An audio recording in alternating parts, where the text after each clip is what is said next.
مذہب فقہی کے حوالے سے امام بخاری نے صحیح بخاری میں کتاب الاذان صحیح بخاری ابواب چل رہے ہیں رفع الیدین کے.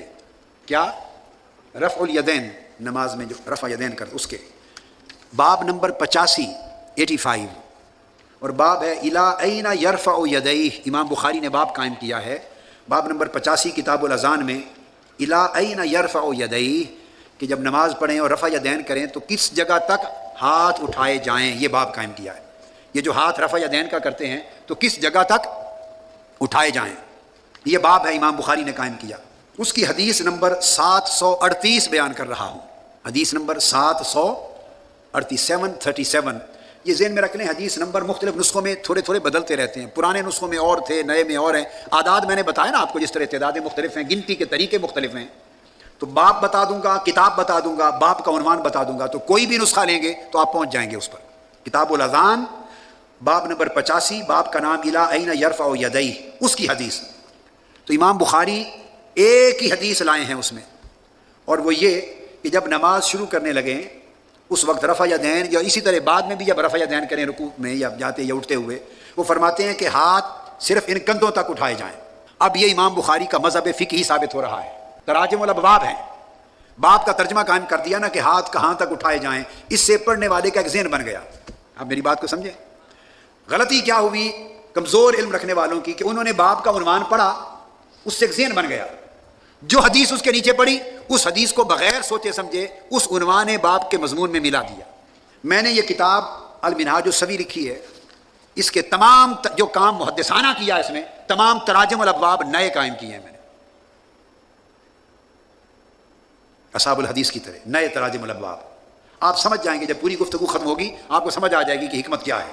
تو امام بخاری ایک ہی حدیث لائے ہیں کندھوں تک ہاتھ کھڑے کرنے کی, اور کان کی یہ جو لویں ہیں اذنین تک, کان کے برابر ہاتھ کھڑا کرنے یا انگوٹھے کو کان سے ملانے تک کی کوئی حدیث امام بخاری نے روایت نہیں کی. یہاں تک آپ نے یہ بات دیکھ لی.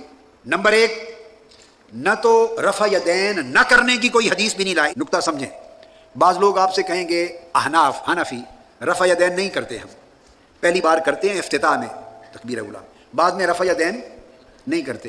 بعض اہل علم اور بعض احباب کہیں گے کہ آپ رفع یدین نہیں کرتے, اور رفع یدین ترک کرنے یا نہ کرنے کی تو کوئی حدیث بخاری میں نہیں ہے. یہ اعتراض ہے نا, اس کا ایک جواب آپ کو مل چکا. ہاں, رفع یدین نہ کرنے کی کوئی حدیث بخاری میں نہیں ہے. اسی طرح جیسے بیٹھ کر پیشاب کرنے کی بھی کوئی حدیث بخاری میں نہیں ہے. نہیں ہے تو کیا ہوا بھئی, کوئی قیامت آ گئی ہے. بخاری شریف میں صرف 2513 حدیثیں ہیں بس. انہوں نے ایک معیار مقرر فرمایا ہے امام بخاری نے, اور 97,500 حدیثیں جو انہیں خود صحیح یاد ہیں وہ نہیں ہیں بخاری شریف میں. تو باقی کتابوں سے دیکھ لیتے ہیں. اس کا مطلب یہ تو نہیں کہ باقی کتابیں غلط لکھی گئی ہیں. یہ نقطہ سمجھا رہا ہوں.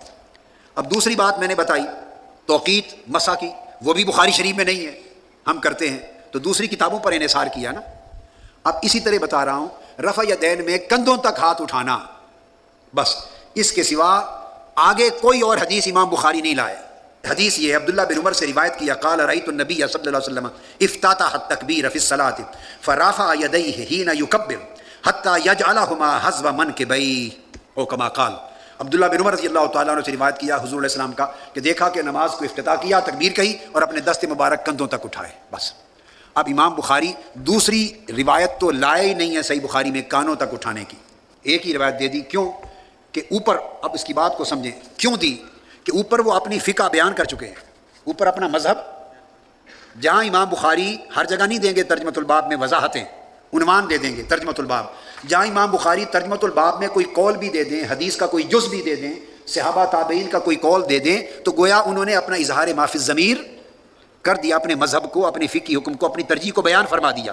جب بیان فرما دیا اوپر کے یہ ہے, تو حدیث وہ لائیں گے اوپر کے بیان کردہ بات کو ثابت کرنے کے لیے.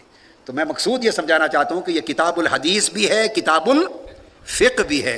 اس فرق کو سمجھے بغیر اگر بخاری پڑھیں گے تو مغالطہ پیدا ہوگا, سمجھ کے پڑھیں گے تو مغالطے دور ہو جائیں.